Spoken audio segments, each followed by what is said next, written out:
All right, let's do it live on a First Friday Miracle edition of Cleveland Browns Daily. I am merely Bo. He is the great Z. How you living, buddy?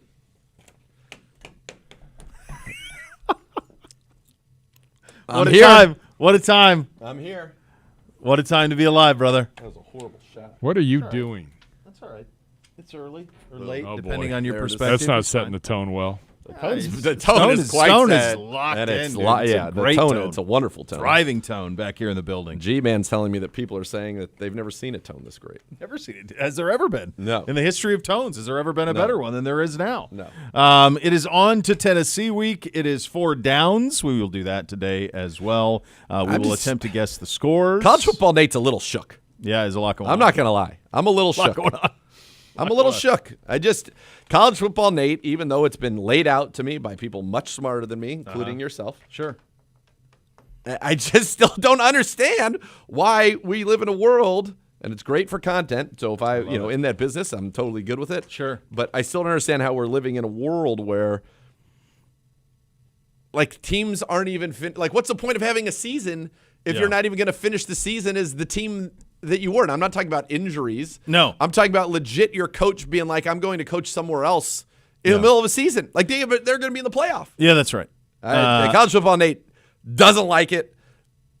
Doesn't even know what to make of it.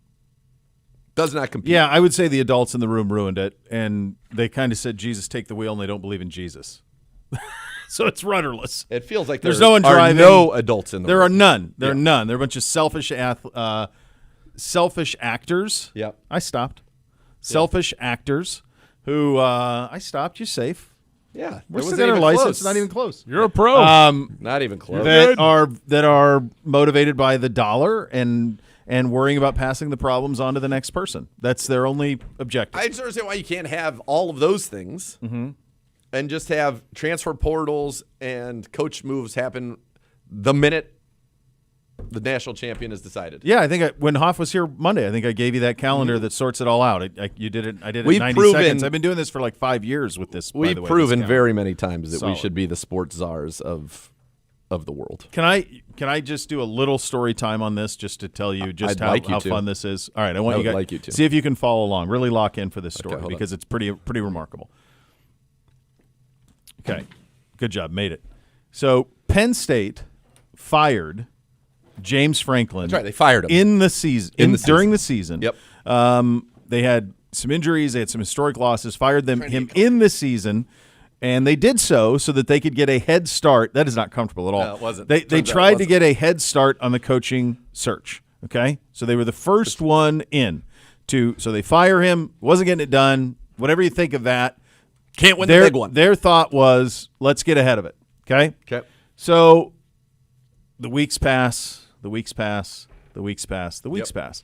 Now, all of a sudden, we have a bunch of coaching openings. We got him at LSU. We got him at Florida. We got him at Auburn. We got him at UCLA. We got him in all these places. And there's a scramble to start to fill these things. In the meantime, the guy they fired already has a new job. He's the current coach at Virginia Tech.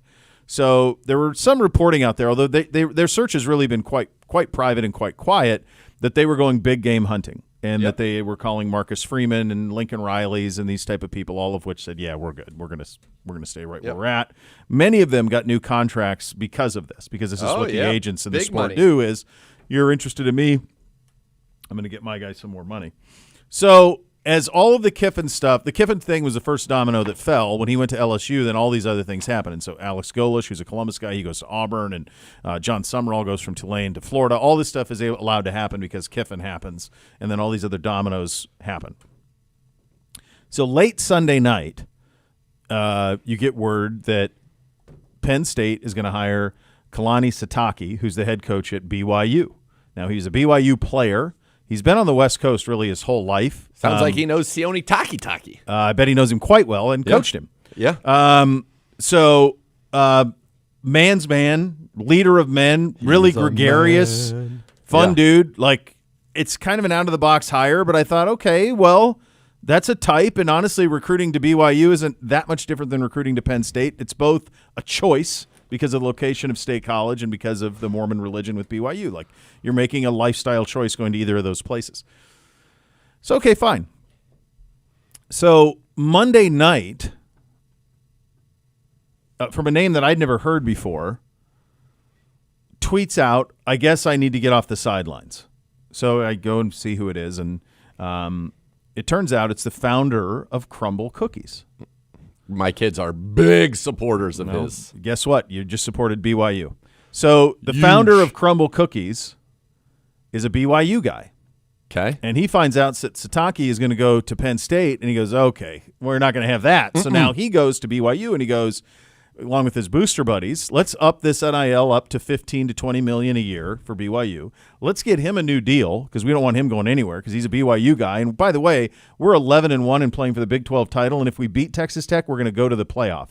That's Saturday. We're not going to upset the apple cart on this now. Like, let's go get this done. So yesterday, Tuesday, midday, Sataki has a press conference staying at BYU.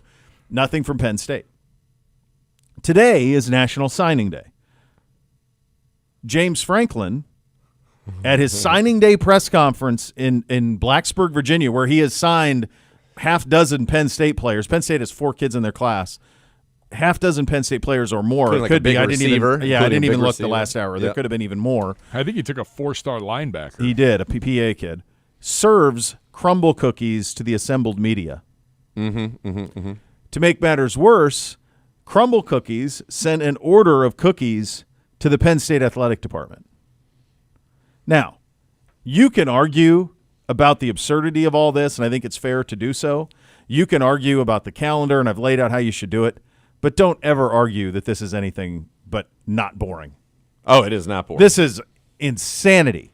But Penn State is currently without a football coach on National Signing Day, and they were the first program to fire their coach so they get a head start on it. They have no coach. They have 4 kids in their class. It's the worst class in the Big Ten because, of course, you have a coach. You know who you're they're going to play have to for. hire the interim guy named Terry Smith, who did a decent job. They're going to have to hire him because they're going to have to retain their roster. Otherwise, they'll all leave in the portal, and they won't even be able to field a team. Yep. That all happened in the last 72 hours. How could you not love it? Unless you're a Penn State alum. Well, better start ponying up some cash if you're a Penn State alum. Yeah. That's it. I mean, the number 1 player in the country went from Georgia to Vanderbilt. And it's not because Diego Pavia. And no, we're not talking about basketball. No. Or baseball. Yeah. Does Diego have a Heisman shot? Yeah, he'll get a lot of the Southern vote. It's going to hurt him not to play this weekend, especially with Mendoza and Sayan and Smith and all those guys playing. That'll make it hard. But, yeah, I mean, he's going to get a lot of the Southern vote. Ty Simpson could maybe steal a little bit of it if Alabama beats Georgia again. But, yeah, he's going to get some of it for sure. But that's how crazy it is right now. Number 1 player in the country is going to Houston. Quarterback. Going to Houston. That's right. I had that on the bingo card. Number 1 player is going he to like Houston. an Andre Ware fan? No, he's a fan of money. Why would Houston be able to have more money? Because there's the guy It's who Texas. went. The guy who went to the, what are Yeah, the, but there are also other schools in Texas. the primary booster at the University of Houston is a guy named Tillman Fertitta, Oh, owner of the Rockets. So are they going to become a big power? If he wants to. If he wants to be. That's like if Andrew Luck at Stanford, if the boosters at Stanford are like, hey, man, it'd be kind of fun to go win a national championship in football. Let's give $100 million and go win a national title. I dream of Genie it. Done. That's what's happening. So now it's as much about how much money your It's only boosters about are that. willing to pay than anything. Yeah, talking to folks around, and I've been around that game a long time on the recruiting side of things, that you are not selling a brand. You are not selling, we can get you to the pros. There's some places that you can do it. You are selling who can pay me. If Harvard were to Sure. waive, whatever maybe academic requirements there may be for admission and said all their alums who I'm sure have had very successful careers, or Yale, Princeton, any of those Ivies. Stanford's the best one. Well, Stanford, because they've always had sports. And they've had sports, Yes. and it matters to them, and they've got all the money. But in the could world. even a school like Harvard be like, all right, we want to go after a national title and get enough people? They're 1AA, so they would play FBS. They wouldn't be able to play D1. Yeah. But, yeah, for sure. What if they said we want to play D1? Let us play D1. There's a minimum stadium requirement and some other stuff. They'd have to pay for all that. They could But do. you I mean, could. listen, they would. You have could do the whatever you funds. want with money. Yeah. In college athletics right now, you can do whatever you want with money. But nobody cares enough just because basketball doesn't move the needle enough to really shell out big cash to because that's happening. That's happening. Yeah, I mean there's the kids at Duke. Cameron Boozer's. There's reports $4.5 million. Cooper Flagg was $6 million last year at Duke. Darren Peterson at Too bad Kansas, they couldn't inbound the ball. Canton kid. Too bad they couldn't inbound the Too ball. bad they couldn't inbound the ball because it would have ended better for them. But no, Make I mean a free throw, it's happening. inbound. Inbound the ball. I mean, let's just start with he hit the ball. And you throw it in the bound. The only thing that's going to stop it is if the folks who are paying for all of it get tired of not getting an ROI. That's the only thing that has to happen. Yeah, we're not there yet because inevitably what happens is you get to a day like today where it's like time to see how big my wallet is. And you're like, well, my wallet's bigger than theirs. It's like when you get people in those auction scenarios. Yeah. Scotty Buckeye, how big's a wallet today? That's it. That's where you're at. How big is it today, buddy boy? That's where you're at. S has apparently turned down a complimentary invitation to the Big Ten championship. That's how little he thinks of the game. Yeah, I mean, it's not utter nonsense. It's crazy that it's a meaningless exhibition. The only thing that helps both Ohio State and Indiana hasn't won a Big Ten title since '67, Ohio since 2020, Ohio State since 2020, and it also helps them that neither one of them will have to play again until New Year's Eve or New Year's Day. So, like, the loser of the SEC title game is going to play the 19th or 20th in a playoff game. Yep. Probably against another SEC team. By the way, or Notre Dame if they get in. I just looked, so it's 9-4 down, so I'm not spoiling it. But you've seen, as I'm sure, and you've discussed, college football. Nate plugged in, trying to do a little extra work here, so I can continue for the people. You saw Alabama announce its schedule change. I did. That's good. Why would you ever play Texas and Ohio? Why would you ever play anybody until your conference? Yeah, Bama's the one caveat to Bama's is they got rid of USF. They still are playing Ohio State that year. Yep. So they're not totally bailing on it. But Sark said specifically, why would I play Ohio State next year? Like if Texas doesn't get in, why would I play Ohio State next year? And he's right. Yeah. Why would he play Ohio State? So you're going to play. Now, he shouldn't have lost to Florida because they're bad. But the reality is that if he beat Ohio State, he can lose to Florida all he wants, and he's still ranked 6th or 7th in this thing. Yep. So he's right. If he doesn't play Ohio State, he's in. Yep. So, yeah, they shouldn't. Yeah, you're just going to get cupcakes all over the place. Yeah, you should. And the other problem here is not all these conferences are created equal. The Big Ten, for whatever reason, has 18 teams in it. So you don't get to play everybody every year. And like this year, Ohio State didn't play USC. It didn't play Oregon. It didn't play Indiana. There should be a group of 4, 6, 8, whatever the number is, that play each other every year, period. And of course, like the A group and the B group. Well, they should kick out. They should either kick out the teams in the East, or they should go poach those other teams from the old Pac-12 and split it that way. But I don't know what's going to happen. But all of that, I mean, the crumble cookie thing is amazing. Just amazing that's. He literally tweeted, "I guess I got to get busy," and then he went and did it. And he got busy. Kept his coach. News of the day here, we have designated quarterback Deshaun Watson for a return to practice. A player designated for return has 21 days to be activated, or he must remain on the reserve list for the remainder of the season. What do we make of this, sir? I think we'll hear from Coach Stefanski, but he's worked hard to rehab and get back after he suffered that setback, and so they've got 21 days, and if they activate him after that point, he will be on the active roster, and what that means, I'm not sure, but at least he would be on the active roster and could at least in theory see action, and if he is not activated after those 21 days, he's not ready to play football, then that does it for the season. Yeah, so the timeline here, this now puts a finite timeline on it, and then if not, we'll see you next year. So he would have to be. So we've got. This would be week 1, week 2, week 3. He'd have to be activated by. He's got 21 days, so 7 for going into the Steelers game would be. Which is the home finale. Yes, Christmas Eve. Yeah. Mm-hmm. So theoretically, would be active for. Not, if he is active, he would be active for Pittsburgh and then the trip to Cincinnati. I mean, you could be active sooner than that. Yes, but minimum by then. Yes, that would be the minimum. Yeah, I mean, he's been around. Yeah, made the trip out to Vegas. Yeah, was it with us in Vegas? Uh-huh.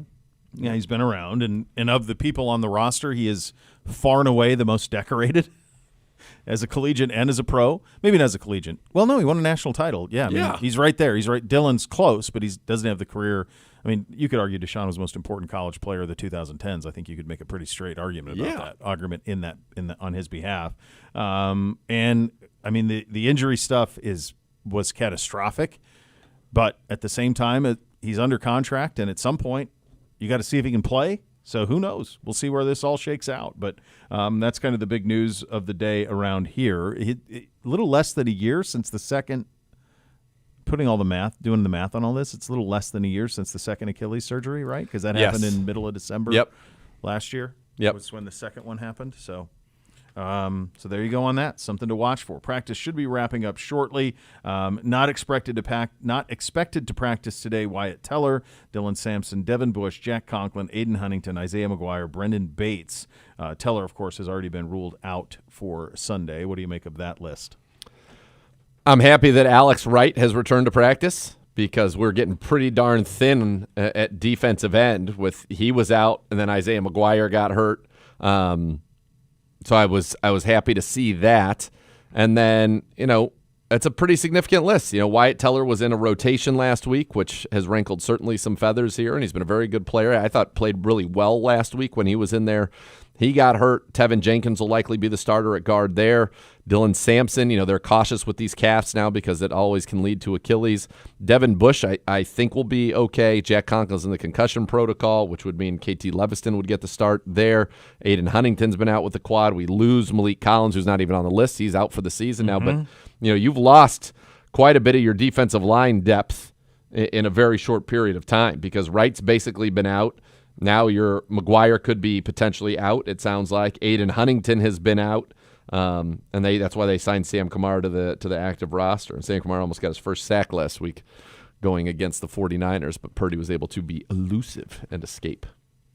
Yeah, there you go. It's a lot. I mean, it's a lot on on both lines is where really it jumps out at you. But it's great news that Alex Wright is back for the Browns. I think sometimes you get to this point in the season, and especially when you're out of it, and you feel like, well, we're close to the end.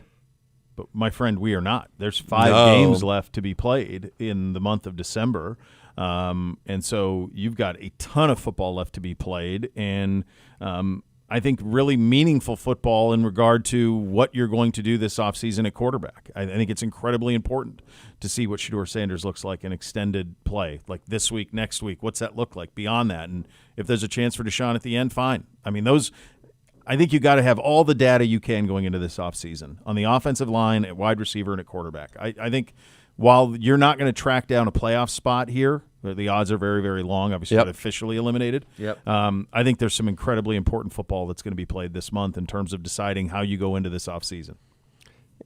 After this game, you're playing all teams that are likely to still have playoff aspirations. Now, the Bengals by Week 18, I guess, could be out of it, but they right now have those aspirations. The Steelers do, the Bills do, and the Bears are the 1 seed in the NFC. So, you're going to get competitive. You're playing good opponents down the stretch. The Final 4 games are a very good barometer, and the Niners were obviously as well.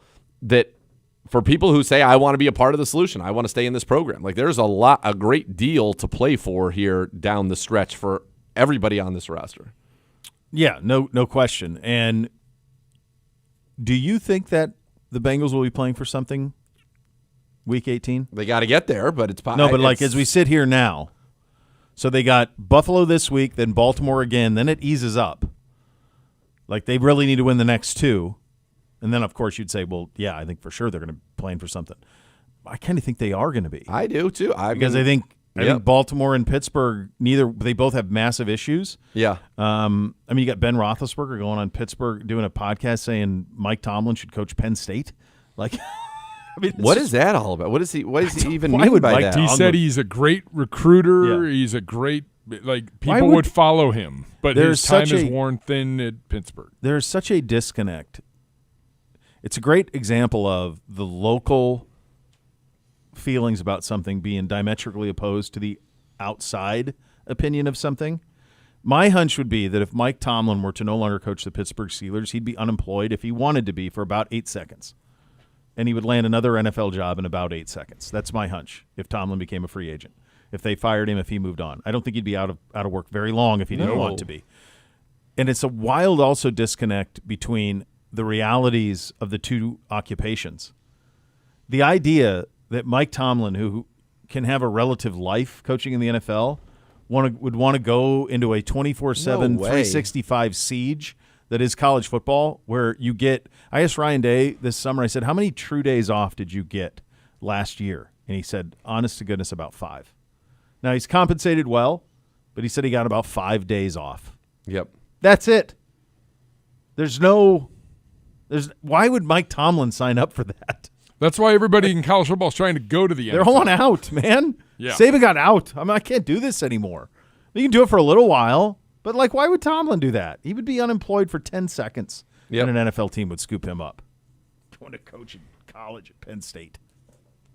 Yeah, so I don't know. I think I would be shocked. I think that there's a very good chance that Bengals game will matter to them by the time we get to. Now you got to win the next 2, and then it changes a lot. But they got a lot of juice to them. I did see that Burrow's got a piece of carbon fiber that's put in his sock in his shoe that prevents the toe from bending backwards. So that's what's giving him the discomfort, but also allowing him to play and get through the games. Yep. Those are your hot topics today, presented by University Hospitals, official healthcare partner of your Cleveland Browns. We'll do the Microsoft Minute coming up next. You listen to Cleveland Browns Daily. We're presented by Bally Bet, official sports betting partner of your Cleveland Browns. Please bet responsibly on 850 ESPN Cleveland.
Browns are hosting their annual Browns Give Back First and 10 toy drive presented by Curve this Sunday during the Browns-Titans game. Bring a new unwrapped toy or make a monetary donation at Dog Pound Drive or at any stadium gate. All contributions benefit the Marine Corps Reserve Toys for Tots program in Cuyahoga County. Time now for the Microsoft Minute presented by Microsoft Surface Copilot Plus PC.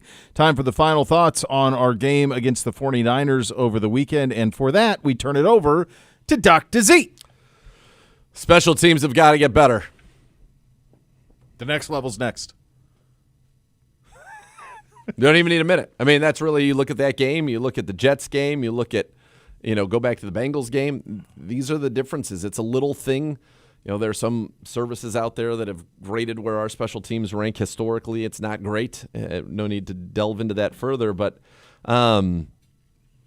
It's just got to get better, and I know that everybody is working on it. They are being diligent about it, but it's just the results on the field, and that's one of the tough things about the NFL. And just honestly, it's a good lesson for anything in life. Like, the preparation matters, the process matters, all that matters, but then you also have to deliver. Yeah. Now, having the right process, the right preparation, all those things should make it easier to deliver, but you've got to deliver. And right now, that has not delivered. And this is a game where you look at it and you say, wait a second, they didn't have a drive over 40 yards. They didn't have a single 10-play drive in the game. They're the team that did that more than any team in the NFL. You shut down Christian McCaffrey as his worst game of the season in terms of yards per touch by 33%. And you can't win. You get kind of everything that you want out of it. Quinshawn gets going again. Shador had his best rating game. He had his first game where he didn't throw an interception. You botch the 2 4th down, so it's like high leverage situations. And special team punts are not supposed to be high leverage situations. They have become high leverage situations with us, but with the Browns just have to be better in those high leverage situations. And the other would be 3rd down. And this was an anomaly, and I expect this team to bounce back in a big, big way on the 3rd downs against the Tennessee Titans this week. Defensively, offensively, we've been bad, unfortunately, for a while. We've got to get better on 3rd downs offensively. I think offensively, we are 30th in the league on 3rd down. Guess what? 32nd in the league coming to town, the Tennessee Titans. So get them to 3rd down and then get off the field. We talked about this a little bit with Joe on Monday, and I think we even discussed it a little bit with Phil yesterday when we were on remote. You can be elite at defense, and the games still take an incredible toll out of you as an observer, as a fan, as a team, because of what you just said. You just went over the relative inability for Christian McCaffrey to get going. You just went over their inability to have a drive more than, 40-some yards, I think is what you said. And they won going away. Yep. They won going away. And if you have an offense that is elite, you're losing still maybe, but you're losing shootouts. And you're having games that are competitive, and you're having those type of things. When you have a great defense, it can only do so much. Yep.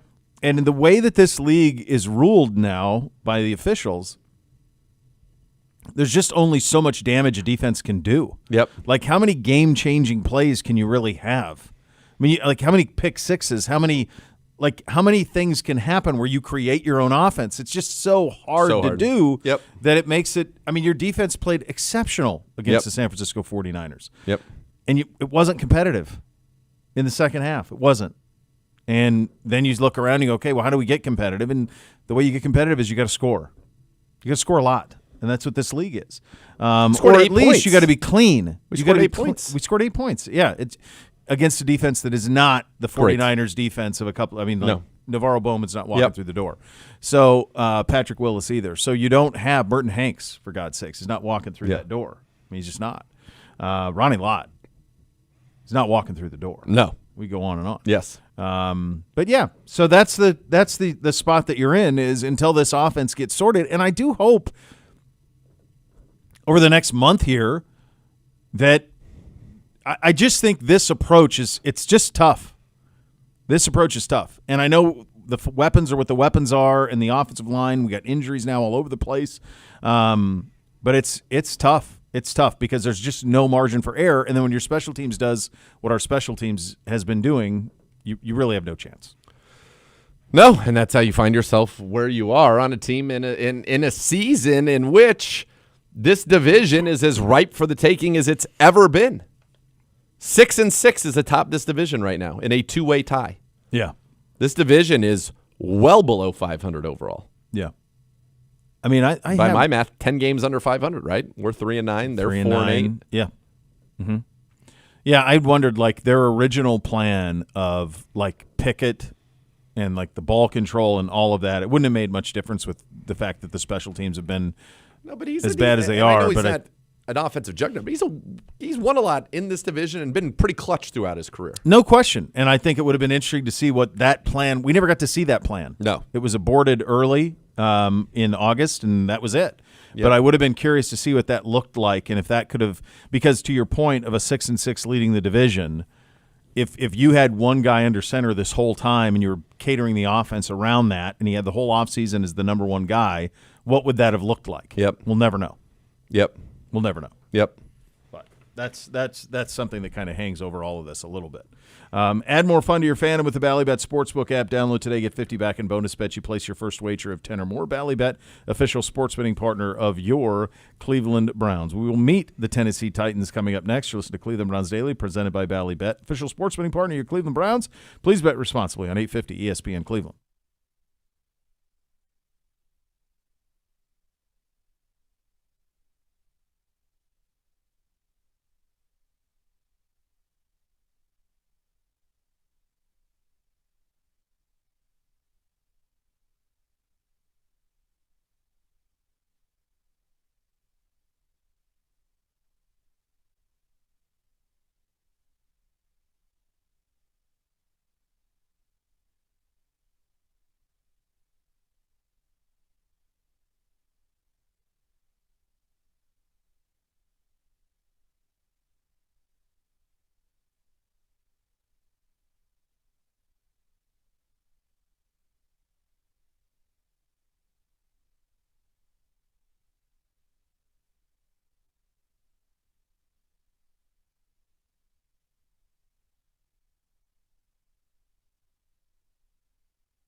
All right, welcome back in. Cleveland Browns Daily, 50 ESPN Cleveland. Time to head to the podium presented by Vivid Seats. Purchase your official fan experience package today for the ultimate game day. Here's your head coach, Kevin Stefanski. Okay, we're going to activate his practice window, so he'll be out there today, which is, outstanding for Deshaun. He's been working so hard, rehabbing, so finally to get out there on the practice field with his teammates, go through individual, I think is really great for him. So excited for him. His focus, my focus, is obviously getting him back to playing football, practicing football, which he hasn't done in over a year. So it's a good next step for him. But our focus, obviously, continues to remain on the Tennessee Titans big game on Sunday at our place. Obviously, have to play our best, have to play complimentary football, which is a big emphasis for us every week. Certainly, big emphasis for us this week to do all those things that you do in a football game to keep yourself ahead of it, if you will. So we got to do a great job winning field position on special teams, taking the ball away on defense, getting stops, and offensively doing a nice job of taking care of the ball and scoring points. So with that, I'll take any questions. What was it that you've seen out of Deshaun the last couple that made you guys determine this was the moment to open that? Yeah, I think he's been working so hard with the training staff and coming along, getting through all of his rehab. So he's cleared, ready to go to the practice portion of this. So that's really what it is.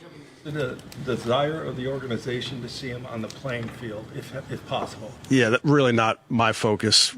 Not his focus right this minute. His focus is putting a helmet on again for the first time, shoulder pads, throwing a football. That's where the focus is, Tony. You're told when he might be ready to play? Yeah. Really not the focus for me, for him, for us. Our focus is activating this practice window, seeing him on the practice field, getting him into individual, those type of things. And I think I want to point out he's worked really, really hard to rehab from this. He's done everything that's asked of him. So he's been so supportive in the meeting room, on the game field with the players. Now he gets to go do that on the practice field as well. Reaction, Kevin, when he was told this is happening? Well, I think there's constant dialogue with the players, with the training staff, with AB. I know he's excited to get back out there practicing with his teammates. Practice reps have been such a topic this year. How do you incorporate reps for him? Yeah, obviously he'll just be getting some individual reps right now, just get him going. Would the next step be scout team? Potentially, yeah. The Titans, Kevin, obviously you guys did your due diligence on Cam Ward during the pre-draft process. Just what do you see from him as a young quarterback in this league? What challenges does he present? Yeah, has a ton of talent, and you see it on tape. Some of the throws, the extended plays, can really fit it into tight windows. Have a lot of respect for his mind and how he thinks about the game. So he presents quite the challenge. The results for Cam and the Titans maybe haven't shown in on-field stats or even wins. But as someone who's also coaching two rookie quarterbacks, what do you look for on a week-to-week basis to know that rookie quarterback is making progress even when the wins or the stats might not be showing it? I think it's so specific, Daniel, to the player. Don't love to compare guys, across that type of cross-section. Yeah, other than to say with all rookies at every position, you're looking for improvement week to week, and definitely at the quarterback position, no different. To Cam, and kind of going back to the work you guys did in the pre-draft, where have you seen specific improvements from what you saw of him back then on the film and everything to what you see when you watch him now? Yeah, I have a lot of respect for the young man. He's done a nice job to date. He can make every throw. I think it's evident on tape. The Titans have the best punt returner in football this year. Will there be significant changes made on the coverage unit? They're excellent on special teams, Tony, just in general. Obviously, he's a great returner, speed, does it both, kick returner and punt returner. So it's quite a challenge for our units, period. So not going to get into game plan specifics, but obviously have a ton of respect for their entire group. What were those dealings with Cam Ward like, right? You spent a bunch of time with him leading up to the draft. How well did you get to know him? What did you learn about him? I think every year, if you feel like you get to know a lot of guys, Scott, and you just think back to some of the conversations you have with guys. I mean, I could go back to the combine conversations you had with guys that are now since retired. So you always kind of develop relationships with players. And obviously, last season we saw a bunch of players live and at their colleges and those type of things. But yeah, a ton of respect for the young man. Obviously he's a guy that is very talented, was drafted there for a reason. Cam, he's been sacked 48 times. That's the worst number in the league. I guess, do you guys see some opportunities there with how your D-line has been playing across the board? Our guys keep the focus on doing their job. I mean, there's a style to how we play, Ashley, as you know, just the DNA and how we rush and how relentless we are. And, I think that's a mindset of the entire room. You expressed a lot of confidence in Larvin on Monday. Will he retain the punt return? Yes. And the other question is, with Teller out, you're putting Jenkins in there. Is there any consideration to seeing Zinter? Yeah, we talk through all those type of things, Tony. There's always things that we discuss throughout the week. Been working with Shador. The fact that now he's going to be on the practice field, do you think that can benefit Shador even more now that Deshaun will actually be on the field with him and be able to point? Without a doubt. And I think just going back to earlier, Daryl, is Shador's been outstanding in the meeting room with Deshaun. Deshaun's been outstanding with all those guys. So it's really an impressive group that helps each other. So I think having Deshaun out there will be great for Shador. I think it's great for Dylan. Bailey obviously is a guy that provides great value to us. So just having all those guys on the field, I think, is beneficial. Bush and Isaiah McGuire it's not expected to practice. Yep. Do you think there's a chance they play Sunday? I'm hopeful, but with any injury, you got to see how it goes throughout the week. Thank you, guys.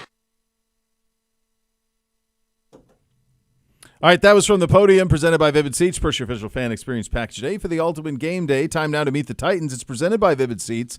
Tennessee 1-11 on the season. They will be in a pretty sweet spot come draft time if that holds, because they will be able to trade out of number one for somebody looking for a quarterback and potentially get a bounty. They are the worst team in the AFC South. They have the worst record in the NFL. They've already fired their head coach, Brian Callahan. It is Mike McCoy on an interim basis. He is 27-43 overall. He is winless as the interim coach of the Tennessee Titans. Last time the two teams played, we won here in September of 2023, 27-3. Last time out, they lost to Jacksonville. Their offense is dead last in the league, 31st in rushing, 30th in passing. Their defense is 24th in the league, 22nd against the run, 19th against the pass. Their turnover differential is plus or minus 6. They do have Cam Ward. That's a building block, but they have a lot of blocks they got to build around him. And for the breakdown on the Titans, we turn it over to Dr. Z. Yes, it's not a great football team, and it's one of those things to watch, and they got to be watching Mike Vrabel and I know a lot of people who are Titans fans, like my good pal Jeff Jarrett. They are disgusted by what they are seeing there, and no surprise, right? I mean, that was a very unique reason to let go of a head coach, and now they are paying for it. They will likely be the number one pick back-to-back years. Now, that worked out well for Carolina, which then means that it worked out well for Chicago, but then it ended up ultimately, yes, working out for Carolina. They're doing just fine. And it took Bryce Young a little while. I think Cam Ward's got that talent. He makes a couple of throws every game where you're like, okay, he does. I totally get it. They are just not prolific. And part of it is, they really only had one receiver on their roster, and that was Calvin Ridley, and he's been hurt all year. So now, last game, the three guys that played the most snaps for them at receiver are Alec Iomanner, who was the rookie out of Stanford. Iomanner, who's a fourth-round pick out of Stanford. He played 50 snaps. Playing 45 snaps was their fourth-round pick out of Florida, Chime Dike, 45 snaps. And then 44 snaps is a guy who's been a journeyman. I mean, he's been all over the league now, is Van Jefferson. Jeez. And then they've got, Chig Okonkwo, who's their tight end, who's been a decent pro, but he's not setting the world on fire. And then Gunnar Helm, who's their fourth rounder out of Texas. So you have a team that has no weapons to speak of whatsoever. The guys that touch the football for them, Cam Ward's the first overall pick. Here's the rest of the guys that touch the football and where they were drafted.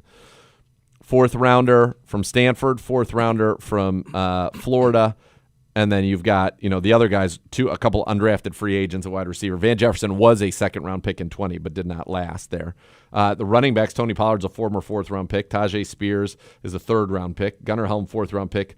Okonkwo is a fourth-round pick as well. So, this is a team that, quite frankly, does not have a lot of weapons for him. And that's part of the problem. Now, they give up. They've been sacked more than any team in the league.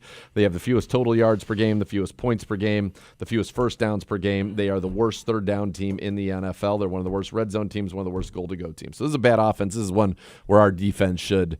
You got 10 sack potential in this game, I think, again, for this defense. We've seen it before, so you have that opportunity. Defensively, they still have some guys. Jeffrey Simmons is one of the best defensive linemen in the league. But this is not a great football team. I mean, it's just the bottom line is they're not. They can get to the quarterback. They have 30 sacks this year. That puts them in the top half of the league. That's the only defensive stat that has them in the top half of the league, except for third down defense. They are 16th, which is 38%. Rest of it, they're bottom half of the league. That's why I'd say you end up 1-11. So not a great team, not a great roster. They're not doing well, but they're playing pretty tough of late. They played the Chargers tough. They lost 27-20 to the Chargers. Mm-hmm. They lost 16-13 to the Texans. And in Seattle, they lost 30-24. Now, that game was not that close, but it ended up being that close. Now, they did get blown out by the Jags last week, but 3 of their last 4 have been, one-score games. So you can't take them lightly, especially when, you've struggled as we have. But this is a game the Browns should win. I mean, bottom line. Yeah, I was looking. I'm curious, like in that game against Seattle when it was a home game. Yep. And Seattle shut it down in that one. They did. But Cam threw for 256 and a touchdown. Gunnar Helms 6 for 51. DK had 44. James Prochet. I mean, they kind of just spread it around, but they don't have anything. There's nothing in the run game. Pollard's been very quiet. As you were going through that receiver core, I don't think I'm doing this with any hyperbole. I think I might be right. I think there are at least 6 college teams with better receiving core than Tennessee's. Yeah, obviously, Ohio State's a no-brainer. I mean, both those guys would start. Alabama. Oregon, when they're healthy, is better. Alabama. Yep. Texas. Okay. Miami. And Texas sent 2 guys to the NFL this year. And I think maybe Georgia. I think there's like 6 college teams with better receiver talent than Tennessee. Yeah, Io Manor. And these are 4th-round picks. Right. These guys wouldn't DK. Start. No. Guys at Stanford, 4th-round no, picks. And they're playing now. They've got starting at Alabama. Cam Ward's guys playing Restrepo. Xavier Restrepo. Yeah, from Miami. He got a catch last week for 15 yards, so he's playing a little bit. He was undrafted. James Prochet got a catch last week. He was with us as a punt returner. It's kind of wild, honestly, where they are and what this whole operation is. If you were them, if you were that ownership, what would you do? I'll tell you, it's an attractive job. If you like Cam Ward, it's an attractive job. Yep. And a lot of people liked Cam Ward last year at the Combine, liked him coming out of Miami. So if you like him, it's an attractive job because if they are shrewd here, they can turn 1 into maybe 2 1s this year, but probably without a doubt 2 additional ones. You're going to get, in order to move up, if there's the demand, if one of these quarterbacks separates, if Fernando Mendoza goes nuts against Ohio State on Saturday, then all of a sudden that train's going to leave the station in a hurry. They're going to be able to flip this thing quickly with multiple picks. Like they could draft 2 wide receivers in the first round. Yes. And that's what they should do, to pair that with Cam Ward. And then you just need to hit on a couple of drafts if you believe in Cam. But that coaching hire down there is critical. They have got to get somebody who speaks Cam Ward's language and sees eye to eye with him. Yes. They got to get him some weapons. I mean, that's a team. That's what I'm saying. Weapons, I would draft 2 weapons if I'm them. I'd draft 2 receivers in the first round if I'm them. If they trade out of 1, oh yeah, get the kid at SC and get Carnell Tate. Get them both if I'm them. Yeah. You got to start over at receiver. Yeah. Yeah, I mean, you'll get Calvin Ridley back, but you still want 2 guys there. Somehow some notion that you're going to get receivers in free agency. No, there aren't any. No, that's doesn't exist. Yeah. You have to draft them. Yeah. There's no other way to do it. This is there aren't free agent wide receivers. Don't think about the Jets when as bad as it was for the Jets, that they were not willing to trade Garrett Wilson. No. They were willing to trade anybody on defense. Anybody but him. But not Garrett Wilson. No. So, and now, by the way, they picked up kind of under the radar 2 young receivers that were highly thought of. I think both second-round picks, John Mechie and Adonai Mitchell, who are looking pretty good for them. So they may have actually a nice little young receiving core all of a sudden there. But that's getting lucky. It's very lucky. And who knows if that lasts long or if it's just the fact that they're out there and they've got to throw the ball and someone's got to catch it. Garrett Wilson's not out there. Right. They're behind a lot, That's the old Sharif Abdur-Rahim. When he was with Vancouver, like someone's got to score 25. He was a nice player at Cal. He was a good player, really good player. But like someone's got to score a bunch of points on bad teams. Yeah. Like someone's got to do it. Yeah. That's a Vivid Seats, official fan experience partner of your Cleveland Browns. Want to attend the next Browns home game against the Titans in style? Head to vividseats.com/Browns. Purchase your one-of-a-kind fan experience package today. Coming up top of the hour, 4 Downs with college football Nate. We've got to guess the scores. Siciliano. You listen to Cleveland Browns Daily. We're presented by Ballybet, official sports betting partner of your Cleveland Browns. Please bet responsibly on 850 ESPN Cleveland.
This season, check the Browns social channels daily to play our digital scratch-off game for your chance to win club seats and other great prizes presented by the Ohio Lottery, proud partner of your Cleveland Browns. Time for the segment that continues to sweep the nation, your one-stop shop for football of the collegiate variety. Time for 4 Downs with your Uncle Bo and College Football Nate. Hello, Gibby. Gentlemen, hi. How are you? Hello, All Gibby. right.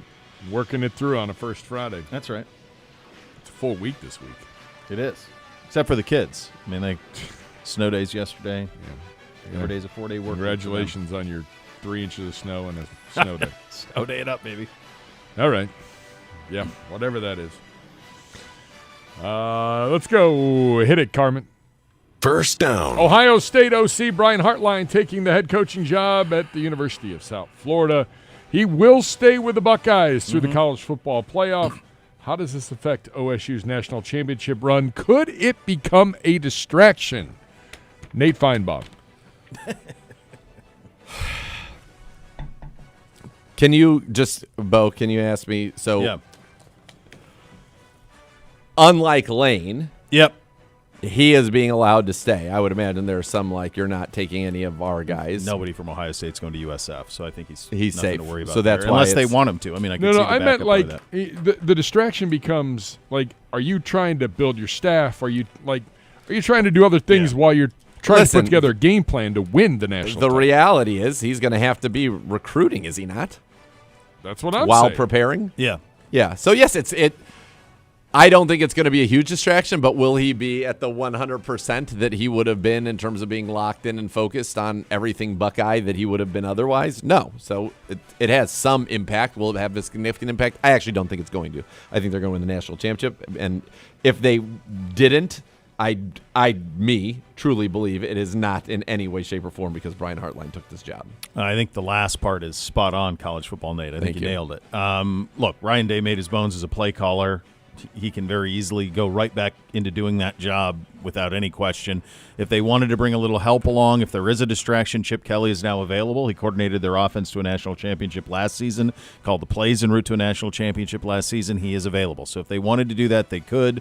Brian's going to stick around. They have experience with this. In 2014, Tom Herman was the offensive coordinator at Ohio State. He left to be the head coach at Houston. He stayed on through the college football playoff, and Ohio State won the national title. So they have an experience doing it. They know how to do it. There's a blueprint for it.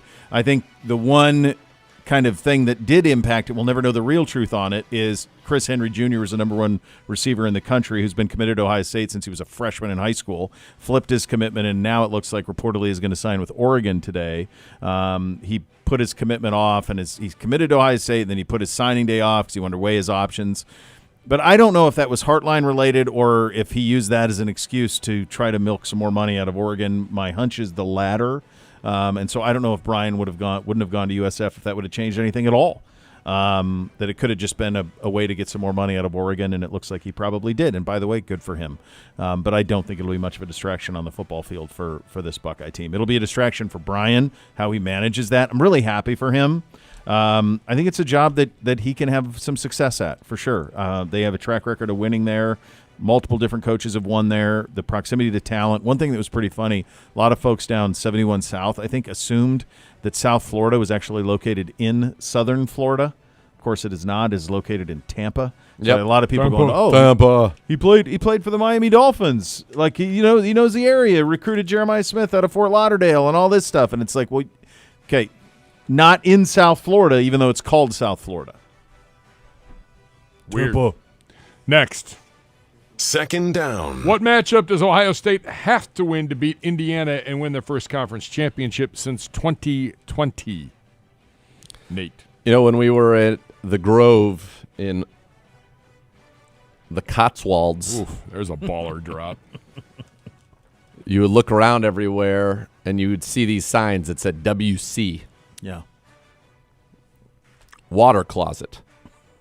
Bathroom. Nice. WC in this case stands for who cares? Yeah. Who cares? This game is meaningless. S isn't even going, and that tells you everything you need to know. S is not going to lose 1 second of sleep over this game. The outcome is immaterial.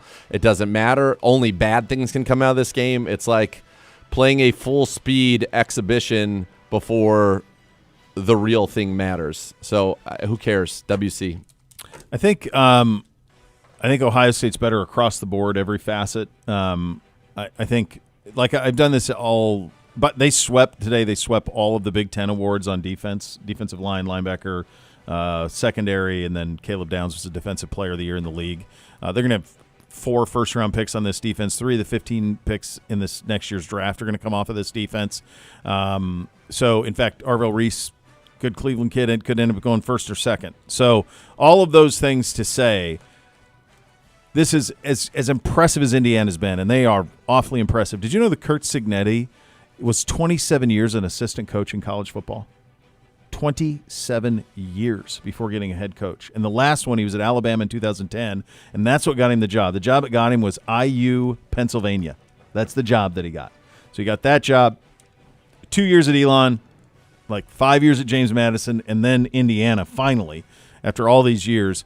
He's 23-2 at Indiana. His only losses are to Ohio State and Notre Dame. That's it. Yep. So full marks for him and what he's done and all of it.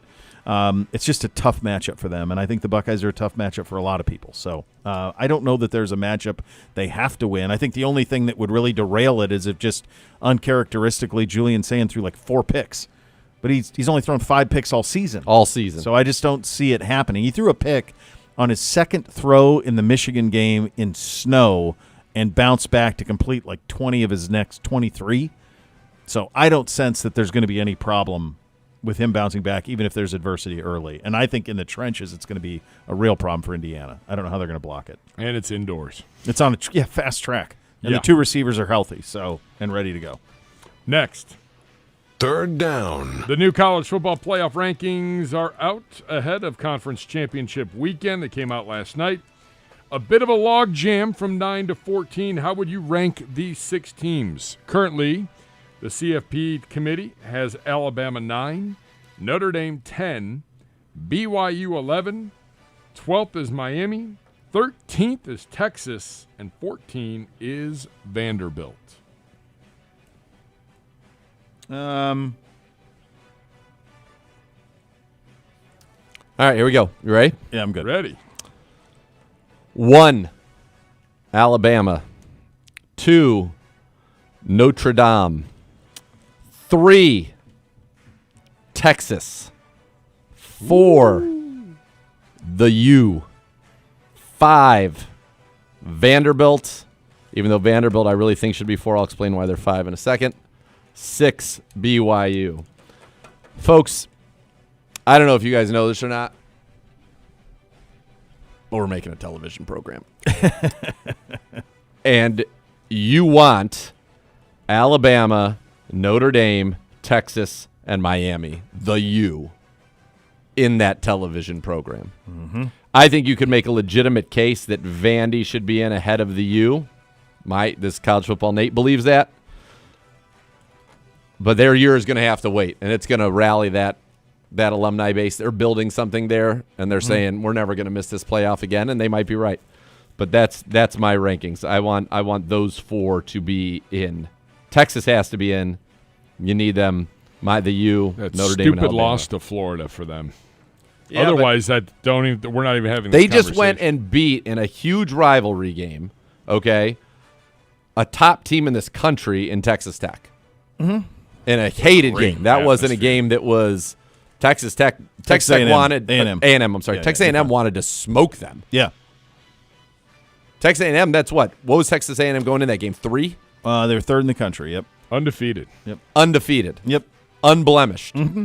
And part of this is you have to say to yourself, okay, like, yes, we're looking for a television program. We're also looking for who is the best compelling stories, but who's playing well now? And Texas is playing well now. Mm-hmm. And they shouldn't be punished or penalized for taking on Ohio State early in the season. Yeah, the reality is that Alabama, I don't think Alabama is going to even be in the mix because I think they're in no matter what. Unless Georgia beats them by 100, they're in. That's why they're they're in. in. Yeah. So they're in, and then it's just a matter of it's basically these next 5 for one spot. Because one of them is going to have to be the ACC champ, Yeah, I don't and like the other that. one is going to have to be the Group of 5 champ. So those two teams, one of them's going to be 12, one of them's going to be 11. So being the 5 and 6 is ideal in this thing, by the way. You want to be the 5 or the 6 if you don't get a bye. So really what you're talking about is these 5 teams for – now BYU beats Texas Tech. Now it's these 4 for one spot because now Texas Tech and BYU are both in. What if Duke beats Virginia Saturday? Then I think Duke's out.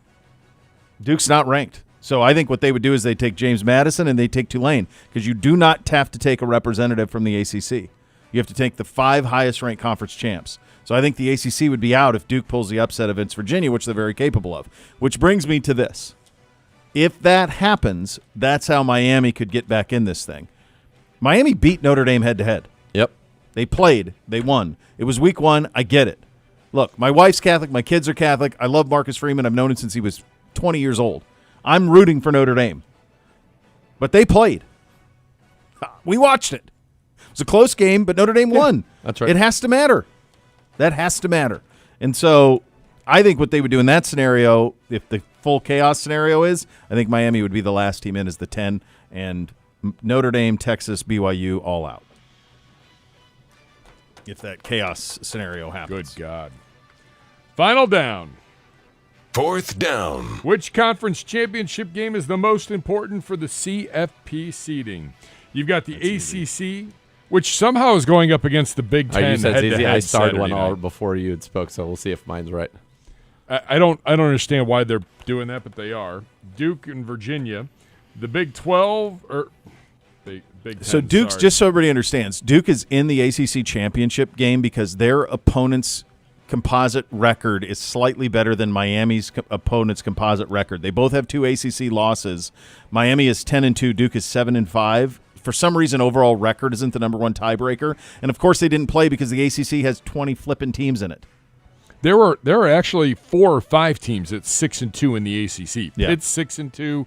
There's just a It's log jam, and ridiculous. somehow Duke comes out on it. Yeah. Indiana, Ohio State on Big 10. The Big 12 is BYU, Texas Tech. The SEC, Alabama, Georgia. That leads into Indiana, Ohio State on Saturday, by the way. Mm-hmm. The AAC, North Texas versus Tulane. And By the way, in that game, neither of those coaches, both of the coaches have other jobs. Yeah. The North Texas coach is at Oklahoma State already, and the Tulane coach is at Florida. They're both coaching their teams, but they're moving have on. Yeah. And the winner there is going in. Yeah. And then Troy and James Madison out of the Sun Belt. No Macklow. Thanks, G. Nice, G, man. So you said there's done. one easy answer. We'll see if College Football Nate has gotten anywhere. I thought it was BYU, Texas Tech. Because if BYU wins, they're automatically in. Texas Tech's also going to stay in. And then it's somebody good is going to get bumped out. That's massive chaos if that happens. Now, Texas Tech put them behind the woodshed the last time they played them, and Texas Tech's only loss this year is without their starting quarterback. So I don't know. I don't think that's going to happen, but that is the one that has – so if Texas Tech wins, then they're going to get a bye. So they're playing for a bye, and then BYU's playing to get in. I don't think Duke's going in no matter what. Virginia would win, and then they're in. They'd be the 11 seed in this thing if that were the case, and they'd have to play, Oregon or Ole Miss or somebody like that and be massive underdogs. The SEC title game, I think they're both in no matter what, unless Bama just gets bombed by like 30, which isn't going to happen because Georgia's not that good. The winner of North Texas, Tulane, that winner is in, and then James Madison, if they win, then they need Duke to beat Virginia, and they need a little bit of chaos. But they could get in too. But the Big 12 one is the one that really is a Give me a fun little Saturday. Yeah. The new Rumpke Recycling and Resource Center, one-of-a-kind facility located in Ohio that can process 250,000 tons of materials annually. Over 50 Ohio counties. Learn more about how you can help keep our communities clean and green by visiting rumpke.com. We will attempt to guess the scores. Coming up next, you'll listen to Cleveland Browns Daily, presented by Ballybet, official sports betting partner of your Cleveland Browns. Please bet responsibly on 850 ESPN Cleveland.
And the Browns are taking the Tennessee Titans this Sunday, Huntington Bank Field. You need to be there for every snap. Experience it all live. Secure your seats now at clevelandbrowns.com/Titans. Time for a little game we like to call Guess the Scores. Week 14, kids. Dr. Z now has to get them perfect because of his excellence. It stinks. It's very hard. Especially because once they... Now it can be whole numbers. It can be anything. That's what really killed. When it was 3 weeks ago, they flipped. Yeah. For the longest time, everything had a hook. So I'm just pretending like it's the olden days where there aren't a lot of hooks, but I don't know if that's going to hurt me or not. Sometimes I'll feel like a hook maybe, but we'll see. It'll always bring you back. Time for Week 14. We begin on Thursday night. They got a good one. It's a fun game. It's kind of a loser leave home too. There's a few of those this week. Yeah. This one really feels like it. There's another one in Kansas City that feels like that too, but maybe even Steelers and Ravens. But this one definitely is. Cowboys at Leos. There are 3 games. It is on Prime. That impact the winners' play and losers' playoff chances by more than 25%. And it's this one, and then it's this one, Cowboys Lions, it's Steelers Ravens, and it is I think Texans Chiefs. Yeah. All right. Cowboys at Lions. Al, Kirk, Kaylee Hartung. I don't know. This is a cop out.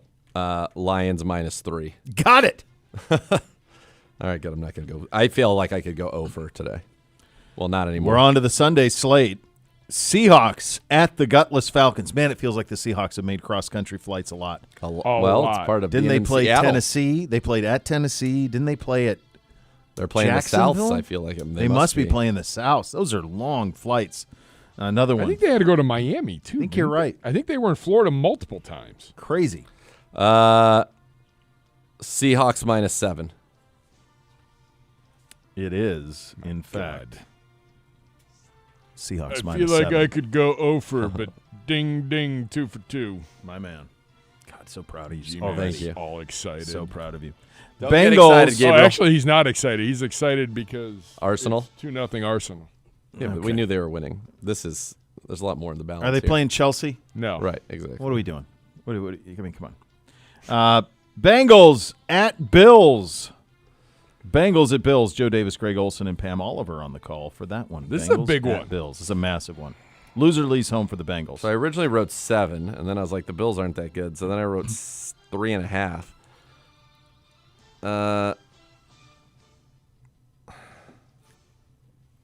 6.5 Bills. Really close. 5.5 Bills, but very, very close. Should have gone with that in between there. Us hosting Tennessee. Browns hosting Tennessee. Browns -3.5. Got it. Good, because I'd seen 3 different lines on that. Commies at Vikings. Commies at Vikings. Gross. Commies -3. In the old days, you would have got it. It's 2.5. Wait, it's Vikings 2.5. Isn't that what I said? No. I said commies -3. You said commies. Oh my God, I read it wrong. Yeah. Good catch out of you. Minnesota 2.5. That's the G-Man. Yeah. Minnesota 2.5. J.J. McCarthy's playing. So what? Dante Culpepper walking through that door. Jeff George? Like, I love me some Dante what are we Culpepper. doing? Well, Are they kidding? I didn't see that coming. Nope. All right. Dolphins at Jets. Dolphins at Jets. This feels Vegas zone. Dolphins -4.5. Dolphins -2.5. It's all right. You're okay. 3 up, 3 down. You're fine. I find this to be very hard. It is. This is a very hard task. But you're 500. You're in the mix. Okay. Saints at Bucks. Look at me giving you a pep talk. For God's sake. Thanks, The Gibbet. world's ending. Kevin Harlan, Trent Green, Melanie Collins. We had those guys this week, didn't we? I love Kevin. Kevin Harlan's incredible. I think he could do anything. I'm going to say He does do anything. Thank Everything you well. to G-Man for this one because I never would have gotten it otherwise. But I'm going to go with Bucks -8.5. Nailed it. Wait. Why did the G-Man? How did he help you? Was there insider trading? Oh, my God. Get Chuck Rhodes on the case. The district attorney for the Southern District. You're all worried about the Gunners playing some team I've never heard of. Meantime, you're giving answers. By the way, I was going to have like Bucks -4. 8.5. 8.5. It just happened to What a make it gift. into the rundown. For A those, gift for the G-Man. Yeah, thank you, young Gabriel. Young Gabriel. Colts at Jaguars. Ian Eagle, J.J. Watt, Evan Washburn. I would love to say this is a big game, but I don't believe in either one of these two. Yet they're both sitting there at 8-4. I know. In the old days, I feel like this would have been a pick 'em. They don't do that anymore. No. Jags -1.5. It's the opposite. Same but opposite. Indy -1.5. Dang it. Why aren't there pick 'ems anymore? I don't feel like know. that's the I do easiest. love a good pick 'em. That's the easiest thing there is. It's a pick 'em. Yeah, I don't know why Because they don't. want to have the money lines. I guess. Yeah, they just don't have it. Massive one in Baltimore, gentlemen. Steelers at Ravens. This is your Nance Romo Wolfson game. Steelers at Ravens. Ravens -3.5. Ravens -6. Excuse me? Yeah. Yeah, I'm with you. There is no That's belief a in the massive puker. number for a team that hasn't been good. No, not good at all. All right, 4 o'clock slate. Broncos at Raiders. Catalan, Charles Davis, McCourty, and A.J. Ross on the call. Broncos at Raiders. Denver -10. Denver -7.5. I don't understand. I agree with Zagura Yeah, there. 10.5 The is fact what I that would've that's done. not a double figure. Didn't they beat them by like 3 when they played? Like some weird. It was a randomly Thursday close night game. game. I think it was. Yeah. We were at Razzles. Yeah, it was 10-7, I think. Yeah, 10-7. Something gross in, like that. In Denver. In Denver. Yeah. Some guy made fun of Siciliano. Well, he's yeah, gonna join that's us in right. 10 minutes. I'll ask him about that. Bears at Packers. Kevin Burkhardt, Tom Brady, Aaron Andrews, and Tom Rinaldi. What did you make of Tom Brady's outfit for the Michigan game? It was like at a Zoolander. So The yellow glasses. he had were the right yellow out of glasses, Zoolander. like Hunter S. Thompson yellow glasses, which was a bold choice. Though that hat, so those were omnipresent in my youth. It's a winter cap. My dad used to call them a Scotch cap. I don't even know what the hell that means, but that's what they are. And they have ear flaps built into them that Are can come up. down, that are up, and Yeah. then they come down underneath. My kinda like an father-in-law Elmer was Fudd. wearing one the other day. And then they have a tie. There's a tie in the front of it. I don't know what you're supposed to do with those flaps. There must be some purpose for those as well. I never saw the ones Yeah. my dad wore ever not tied. Yeah. That I haven't seen one of those in 25 years. They call them Surely. a rancher cap. Yeah. Yeah. I'm guessing he got it inspired by the Yellowstone Club because he has that place out there. Sure. That's my hunch. So I guess his niece plays volleyball for Michigan. yeah, I think that's right. Yeah. He was like his parents were there, like the whole family was Yeah. there for. Yeah. The outfit choice was crazy. Absolutely Yes, crazy. nuts. Bears at Packers. I wrote Packers -3. Packers -6.5. Huh? I mean, some of these are so crazy that even in the old days, this would have been a tough week. Yeah. I'm with you. I see these mostly how you do, which scares me for the scores, which haven't been going well for about a month. In the late window, we are in the Valley of the maybe Sun. it's good that you see. I've been. Yeah, you've been doing quite well. So, yeah, maybe we're maybe unified. it'll all work itself out. The Ramit. God, they blew it last week so big for me. Stafford has 4 interceptions on the season. He threw 2 last weekend. They are at the Cardinals. Rams -.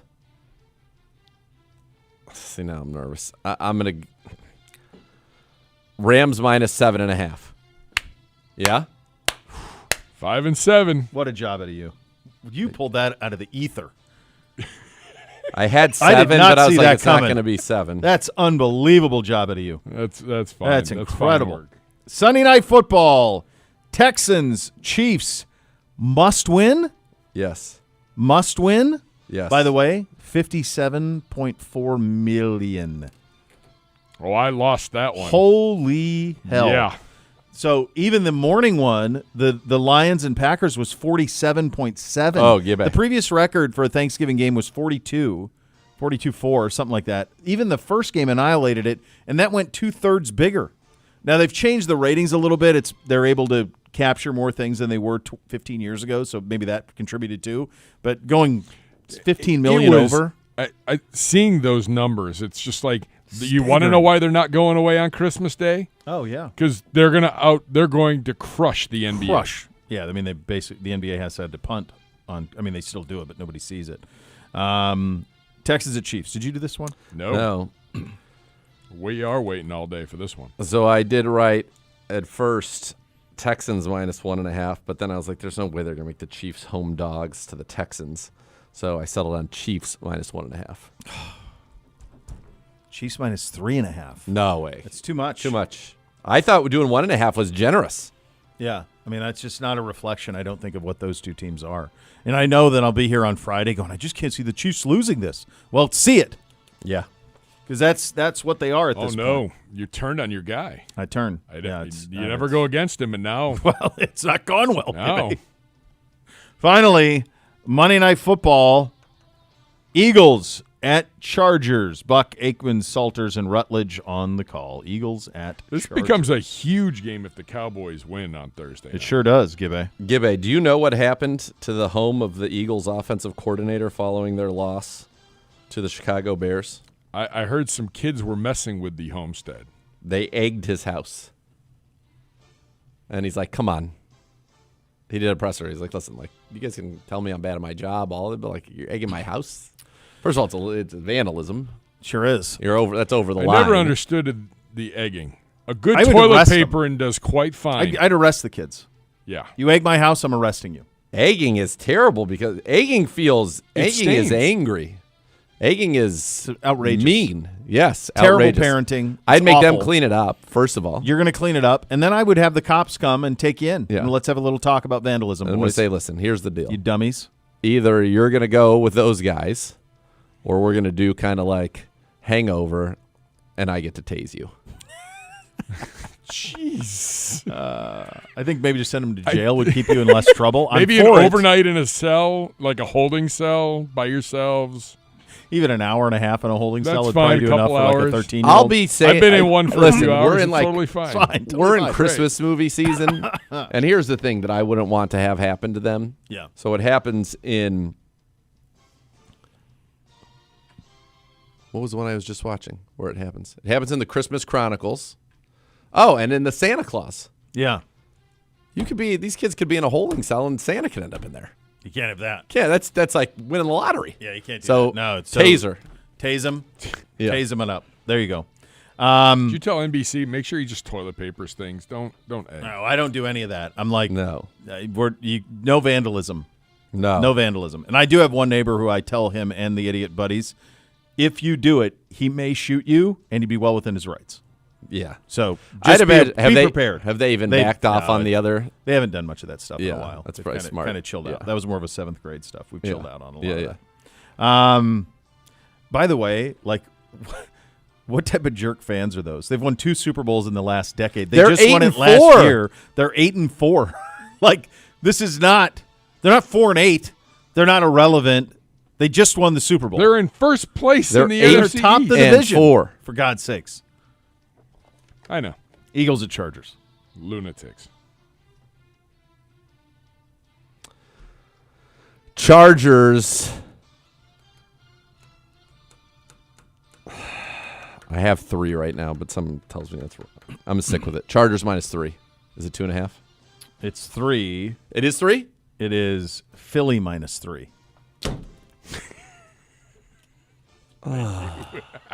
Dude, you went 5 and 9. 33% in this is, I think, really I think good. very good. You know, Yeah. it's kind of interesting to me. Better than 33%. Is there are 1, 2, 3, 4, 5. There are no 6, crazy lines 7. in this game and this week. How many games do we have this week? 14. Is that what I said? Yeah, because you went 5 there's and 4 9. on the bye. Yeah, 4. Yeah. So 14. 14. Half of the games in the National Football League, as we sit here on a first Friday, you can get into for under $50. That's wild. Half of them. And yet ratings including are bigger than Kansas ever. City and Houston, because the television product is so great. So good. It's such a good experience. And I'm telling you, you have games in. Some of this is weather. Like one of them's Weather. Kansas City, Houston. Yep. Kansas City, Houston, you get into for $48. to be at the top. Yeah, but that's a but you're reasonable still in. price, though. That's the price. Yeah, but you're in. Yeah, I mean, I guess that's less than face. You think for the I top would of a think. stadium? In Kansas City, I would think that's don't less know. than face. I don't know. You'd have to know, but I mean there's a lot out there. I mean the toughest ticket, most expensive ticket on the secondary market in the NFL this week is Green Bay hosting Chicago at $260 is the get-in price for Chicago at Green Bay. And that makes sense. That's a massive game. That's a massive rivalry. Yep. That one's the most expensive. Second most is actually Broncos at Raiders. Dome. A lot of Broncos fans probably made it as like their trip, so that makes sense. Well, that was one of the great rivalries. It was, yeah. Find your fun next Thursday on December 11th, 7 to 8, Tap Sports Bar, MGM Northfield Park for the Kevin Stefanski Show. Meet Z, Gerard, and Browns long snapper Rex Sunahara, brought to you by MGM Northfield It's our Park. last one of the season, folks. Last one, kids. Get out there and have some fun. Mr. Siciliano going to join us coming up next. Oh, baby. Listen to Cleveland Browns Daily, presented by Bally Bet, official sports betting partner of your Cleveland Browns. Please bet responsibly on 850 ESPN Cleveland.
OBM, the preferred provider of copiers and document services for your Cleveland Browns, will tackle any size office at 216-485-2000 or visit ohiobusinessmachines.com. He is the radio play-by-play voice of your Cleveland Browns. Andrew Siciliano joining us. Where could he be today? Where would we find him today? He's Beverly by Hills a beach. Hotel? He's probably got a smoothie, maybe some fresh Beverly Hills sushi, Hotel? maybe a nice fresh sushi lunch. Nice. Made myself lunch, and I'm sitting on the floor in my office. What was the inside joke there? What were you guys laughing at when you came back? What was I laughing at? No. I don't know if that story's for air. No, I was getting a text from a good buddy of mine who would, in high school, actually did egg somebody's house. And I said, of course you did. And he said, busted us. We had to clean it up. I said, no taser. He said, no, my buddy wanted to escalate things a little further with what he had planned on doing. And I said, what did that guy do to you? And he said, the guy did nothing. We were just partying next door to his house. Oh, man. Eggs take forever. I mean, that is just... Come on, Siciliano, guys. why are you sitting on your floor? Because the chair here that I've set up, like to do like the bark tank and other things like that, is just uncomfortable. How does he So I'm know sitting that? on the floor. Because he said he was sitting on the floor. I was like, wait a minute. You thought he was watching. I thought, I was trying to read the story that you asked for. I was trying to get you your information. Do you have any nefarious tales of your youth that you can share with us, Mr. Siciliano? I've never egged a house. No, I've never vandalized somebody else's home. I can tell you that. Nor have I been like those kids in Detroit last year that made Dan Campbell move by filming his house and putting it on TikTok. That was the worst. That's right. Like Kevin Petula kind of got off easy. Not in any way defending those kids. They should be arrested. Yeah, I'd arrest him. Dan Campbell had to move. That's crazy. Can you imagine, like, from your home? We did some TPing, but it was always like our swim coaches during swim season or something. For like it was in like good it was like a fun? known. It was like a known. I was under such a yoke, and my father was not only the dean, he was a deviant himself, which made him a very effective dean because he had thought of all the nefarious things to do. Deviant? Yes, he was as a youngster, he was a deviant, and that made him an effective dean because he knew the mind of young deviants very well. Because he occupied it. Really was perfect for that job. Inside. So he was like one of those profilers that had actually been the killer. Yeah, exactly. And then like so that DiCaprio in Catch Me If You Can. All of a sudden he's working for the FBI. Yeah. My yoke was I had no opportunity. I snuck out one time, and I've told the story many times, but I snuck out one time in my whole high school career, my whole 18-year-old career, and living under his yoke. And when I came back in through my window, I thought I had pulled it off perfectly. He was sitting on the bed and laughing like Jabba the Hutt. You had such a yoke that you could not throw yokes at somebody else's house. Exactly. Wouldn't even think of it. Siciliano's in that neighborhood. He's neighbors with Bezos. You guys have those shrubs so high, no one ever gets near your house. Bezos, no. I am mutual friends with Lauren Sanchez, but no Bezos. No, I was not invited. They do not live near me. How about those? You see that story? The shrubs he's got, like 60 feet tall. He just pays the fine. No, it's a true story. He's got these. Really? He's building in Beverly Hills. They have those neighborhoods where they have those giant bushes that go 50, 30 you feet live high. on LACC for sure. Yeah, that's what they have. They have those giant ones. So his are well beyond code, and he just writes a check every month. Yeah, for that because they're so high. Yeah, it's pretty good. Sir, I got invited to play LACC recently.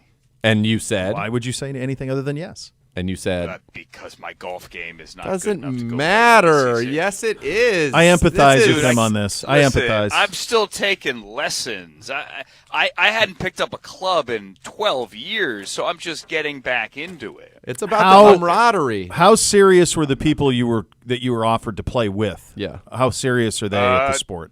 Totally serious. So you would have ruined the game. You would have been able to play a 2-on-2 game. That's my fear always is I would have blown up any sort of 2-on-2 how situation. serious was the offer? No. How serious are they as golfers? Yeah.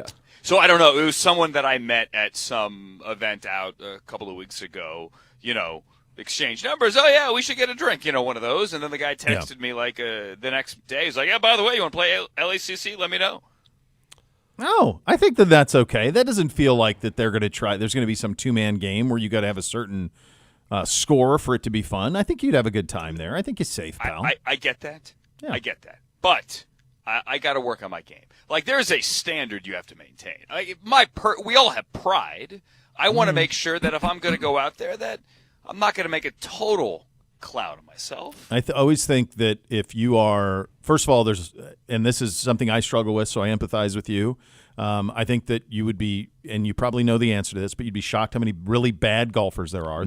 Most are really terrible. Just because you have money to belong to the club doesn't mean a lot of really bad golfers. Correct. We have that conversation with the boys all the time in the summer. Like, gosh, Dad, a lot of guys hit it over here. I'm like, yeah, they do. A lot of guys really suck. I think as long as you as long as you play with pace, I think you're fine. As long as you play fast, and then I think that if you can, I don't know, if you can be like around 100, I think you can play with anybody. If you can be around 100 and play fast, you can play with anybody. Yeah. Well, here's the thing. I will take them up on it, probably in the spring. I have not been on a real course in over 12 years. I have only been on the range. So I'm taking lessons again, as I said. I'm trying to get back into it. I realize I have missed out. Like, you guys know this. Nathan, you're a ringer. But for all the rest of us, it's a social networking kind of sport. Like, I've kind of missed that boat for the last year. I got to get back on it. Yeah, it's fun. That's why it's the best. Yeah. I mean, it's, by the way, for your first foray out onto a course to be good LACC is pretty solid. I might go play Rancho and just play a Muni first. What's the one? Does the one that they play in Swingers still exist? It's like Los Feliz, like that little par three. Does that exist still? Los Feliz. Yeah, it's still there. Is it really? That's amazing. That'd be amazing to go tee it up there. But the natives Rancho are getting restless. There's hey Chichi, the natives are getting restless. Such a great line. Rancho, which is on Pico, directly across the street from the Fox Television studios, that there is a U.S. Open there in like the 20s, and it's like a par 3 Muni now. Really? Wow. Yeah. I mean, that happens. I mean, that's amazing that real estate is still there. All right, buddy. We are week 14. Yes, we are. We've talked about the Niners plenty here. What do you want to see from this operation the last month here? What do you hope to see? I want to see Miles get the record. I want to see the defense continue to put together the season with the pride that it so clearly has, and continue that run.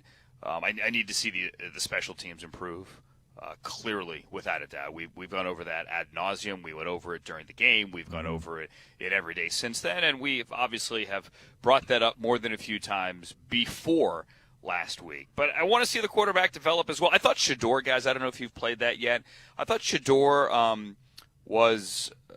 he took responsibility on the podium today. He didn't say it like, hey, there are a lot of throws I missed last week, but what he did say is, looking at the film, that he's got to be able to just, see it, rip it, have confidence, be more comfortable that those plays are there. He used the word trust a lot. Trust his guys, whether it's Jerry Jeudy or whomever, and just let it rip. I want to see Shador take those downfield shots or mid-range shots that we know are there, and to get a better read on what he can do. Like, going back and looking at the Niner game, both can be true. He's a young quarterback in his second start. Like, you want to show him some grace. Yeah. Obviously. And at the same time go, hey, you could have played better. There are throws here that were obviously there for the taking, and maybe if you took them, the game would have looked a little bit different. Yeah, and that's kind of the hope that you can get. And as I said, you got, I think, a very good matchup here. This is a game that the Browns should win. And then, you're going to get a real nice gauntlet of real teams that are playing for significant stakes at Chicago, home Buffalo, home Pittsburgh, at Cincinnati. Potentially the Bengals still, that could be a huge game for them if they can win on the road to that game. But I think this is a great opportunity to really give Shador meaningful reps and show the ability. If all of a sudden he starts playing better against that lineup, that tells you that I think he's going in the right direction. At least you can entertain a conversation right now that feels very far off in terms of, well, what if we don't have to draft a quarterback? Yeah, absolutely. I would love to see that. I mean, what a good problem to have that would be. Yes. And so you don't have to be sitting here, not you guys, but just in general, looking at Dane Brugler's mock drafts going, yeah, let's trade 2 to go up and get Mendoza or Moore or anybody. What if you didn't have to, as you said, you guys were just talking about the Titans, like go get weapons for Cam Ward. What if you didn't have to go get the quarterback? Yep. I mean, what a world. People want world peace in 2026? I would take that. I would also take the Browns not needing a quarterback in April. Yeah, and I mean, I guess to a certain extent that could extend to Deshaun Watson as well, whose window has opened up 21 days to activate him, otherwise shelved for the season. We all want a long runway for Shedeur here, and I think that's the most important thing is to see if you can't come out of this season knowing that answer, and I do think 5-6 games are enough. You should be able to, in 5 or 6 games, say there's enough where not necessarily this is a franchise quarterback, nothing to worry about, but you should be able to see there is enough here where we can think about this a lot in the offseason. I don't think it's like, oh, that's not enough. No, that's plenty to decide if you want an extended look. And then you have this Watson situation as well, and it's pretty crazy because the second surgery happened less than a year ago, but now that window is open for Deshaun, and we'll see what comes of that. I don't know what's going to come of that. I'm sure you guys had your phones blow up this morning just as I did. I don't know that any of us are. I'm not surprised they opened it. Are you? No, not at all. No. This is the next logical step. And everyone's blowing my phone up going, oh, my God, is he playing this week? No, he's not. He's not. Calm down. The guy has worked his tail off, regardless of what you think of Deshaun Watson. And let's step back for a second. Regardless of what anyone thinks of Deshaun Watson, the guy's worked his tail off. Like, let him go practice, okay? He's not like he's liked by his teammates. He's worked hard. There should be a reward for that. Let him go practice. He's doing individual drills. We'll see how that goes. We'll see how his body responds. And then we'll see potentially what the next step might be next week. But activating him and opening this window does not magically mean he is going to start next week. You know how to prevent that? Not prevent that, but rather, you know how that won't happen? If Shedeur comes out and plays well. Right? This shouldn't put any more pressure on him. But Shedeur keeps giving you these glimpses of, he could be the guy. There's no reason to play Deshaun. None at all. My opinion. My opinion only. Is there a chance it happens? Sure. Absolutely. Is it imminent? No. I don't think so at all. So let the guy go out there and practice. Yeah, I mean, he worked really hard to get back from a devastating injury times 2. And so, on a human level, there's like reward the guy for doing that. Yeah. Absolutely. I think that's what we'll see. I got no problem with What? it. Speaking of injuries, what do you make of kind of where we were? A little bit of a walking wounded, especially on both lines. We know Wyatt Teller will be out. Jack Conklin, concussion protocol. Good news on the Alex Wright front, but Isaiah McGuire not practicing. Aiden Hunting not practicing. Malik Collins now out for the year. It's just all of a sudden a very, very deep group has thinned out a little bit. Your best position is now a question mark in terms of depth, and you saw that, I think, with the signings yesterday. That's a concern. I don't. 2 minutes. Am I going to change my thought that the Browns should dominate this offense? No, not at all. They should still do that. And I think, and I said this yesterday on my Yahoo show, I'll say it here. I don't want this to be billboard material, but I'm not the first to say it. I think Miles can break the record this week. Like I heard you say, Nathan, earlier, 10 sacks again in this game. I don't know about that, but I think there's a chance Miles can break the record this week. He needs 4. He's 3.5 back. Go for it. He is going to Go ahead. I was just going to say, and he's going to be going against somebody that he is quite familiar with and somebody he's had a lot of success against in Dan Moore Jr., who started his career with the Steelers and it's moved on from the Steelers probably in large part to Miles. And by the way, in a home game, in a game you should win. Yes. Like let's get it in one of these. Yes. You know what I mean? And if they flip him to the other side, it's not as if J.C. Latham has been lighting it up either. No. So you do have the Bill Callahan. 1 minute. No, he's gone. What am I saying? He's not. Yeah, no. So forget that. Scratch that. The Callahans have left the building. I think the O-line issues are a bit more of a concern for me, going back to everything we just said about Shedeur. Yep. I'll leave you with this. There was a liquor store in your native Virginia that a raccoon broke into and got drunk and passed out. Up. So you have that to look forward to, which is nice, that story. What a state. It's great talking to you, buddy. They're all state stores. 30. There's a whole nother layer there. Yeah. All right, buddy. We'll talk to you soon. Goodbye now. All right, be sure to catch the Browns preview show tonight, 7 to 8, University Hospital's Cleveland Browns Radio Network. Mason Graham, Mr. Siciliano joined Ken and Gerard to preview the Browns and the Titans. And we are back tomorrow. Thanks for listening, buddy. Cleveland Browns Daily, 850 ESPN Cleveland.